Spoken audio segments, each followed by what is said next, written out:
تو اللہ تعالیٰ نے سورہ ملک میں کیا فرمایا کہ اللہ نے تمہیں پیدا کیا لیبلوکم، اللہ تمہیں جانچنا چاہتے ہیں کہ تم میں سے عمل میں اچھا کون ہے.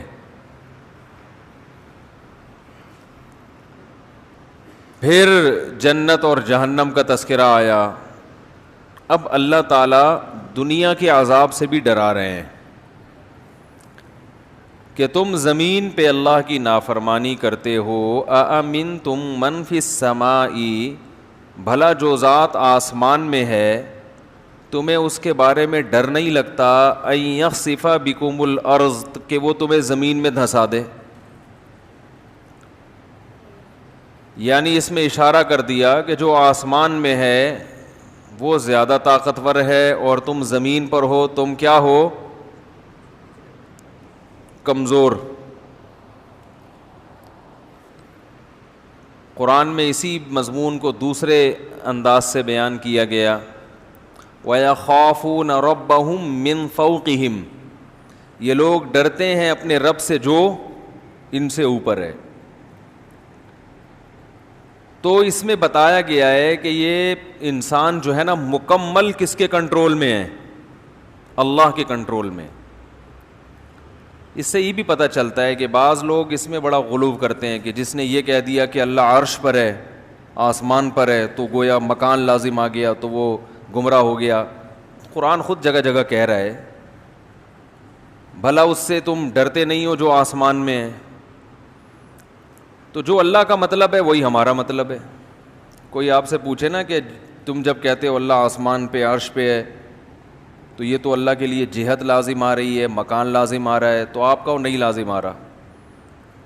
تو کہ کیوں لازم نہیں آ رہا؟ کہو جب اللہ اپنے بارے میں کہتا ہے کہ میں آسمان میں ہوں، تو جب اللہ کے کہنے سے لازم نہیں آ رہا تو ہمارے کہنے سے بھی لازم نہیں آ رہا. تو پھر ممکن ہے وہ آپ سے سوال کریں، آپ سے یہ پوچھیں کہ جب آپ نے کہہ دیا کہ وہ ادھر ہے، اوپر ہے، تو جہت تو ہو گئی. تو آپ کہیں بھائی نہیں ہوئی. کہیں کیوں نہیں ہوئی؟ کہیں جب اللہ کے کہنے سے اگر ہو رہی ہے تو پھر ہمارے کہنے سے بھی ہو رہی ہے، اللہ کے کہنے سے نہیں ہو رہی تو ہمارے کہنے سے بھی نہیں ہو رہی. تو اللہ اعلم بمرادہ، اللہ نے اپنے بارے میں ہمیں جو بتایا ہے اس کی پوری حقیقت اللہ ہی جانتا ہے. ہم تو وہ الفاظ استعمال کریں گے جو اللہ نے اپنے لیے استعمال کیے. جو اللہ نے اپنے لیے الفاظ استعمال کیے وہ یہی کہ الرحمن علی العرش استوى، رحمان عرش پر مستوی ہے. عرش تخت کو کہتے ہیں. اللہ کا ایک تخت ہے، اس کی حقیقت ہمیں معلوم نہیں ہے، بس وہ ہے کیسا ہے.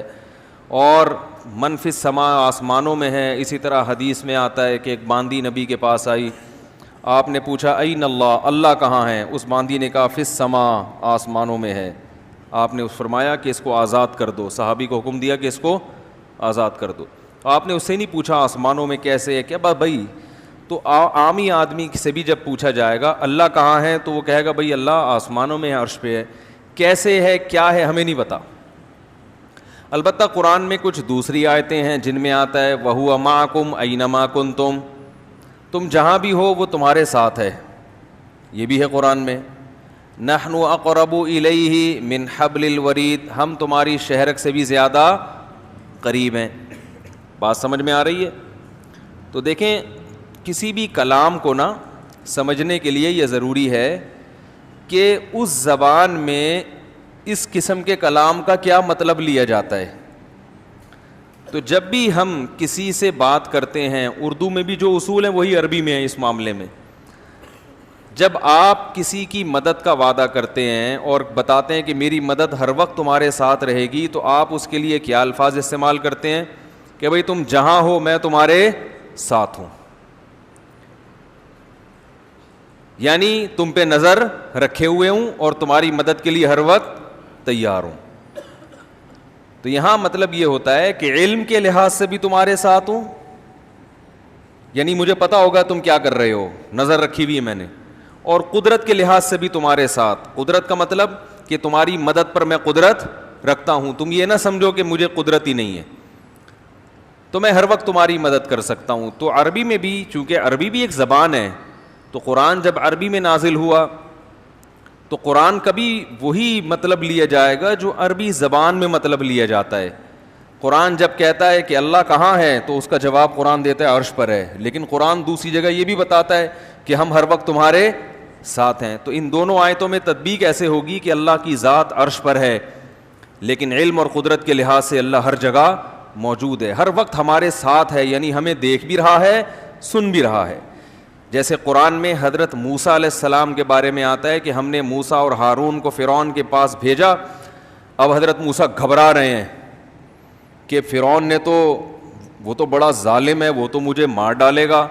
تو اللہ نے فرمایا اننی معکما اسمع و ارا، اے موسیٰ اور ہارون گھبراؤ نہیں، میں تم دونوں کے ساتھ ہوں، سب کچھ سن بھی رہا ہوں اور دیکھ بھی رہا ہوں. تو یہ اللہ نے بتا دیا کہ اللہ کے انسان کے ساتھ ہونے کا مطلب کیا ہے. سمجھ میں آ رہی ہے بات؟ اللہ کے انسان کے ساتھ ہونے کا مطلب کیا ہے، یہ قرآن نے خود بتا دیا کہ مطلب یہ ہے کہ میں ہر وقت تمہیں دیکھ بھی رہا ہوں اور ہر وقت سن بھی رہا ہوں، یعنی تمہاری ہر وقت مدد کر سکتا ہوں، ایک ایک چیز سے باخبر ہوں. اس لحاظ سے اللہ ہمارے قریب بھی ہے.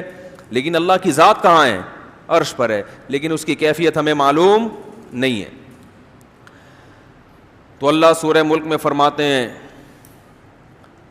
اَأَمِنْتُم مَّن فِي السَّمَاءِ، کیا تم بے خوف ہو گئے اس ذات سے جو آسمانوں میں ہے، اَن يَخْسِفَ بِكُمُ الْأَرْضَ، کہ وہ تمہیں زمین میں دھنسا دے.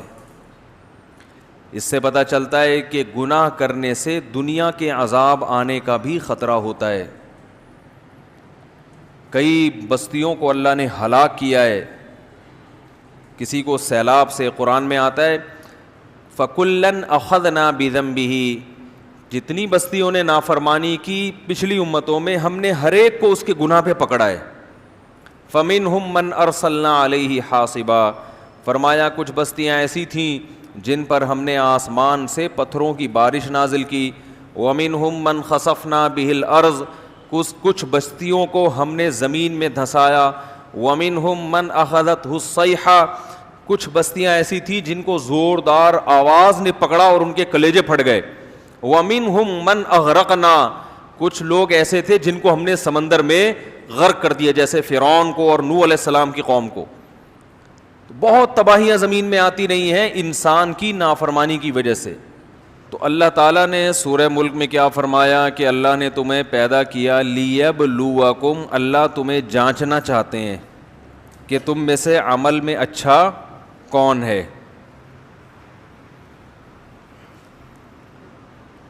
پھر جنت اور جہنم کا تذکرہ آیا. اب اللہ تعالیٰ دنیا کے عذاب سے بھی ڈرا رہے ہیں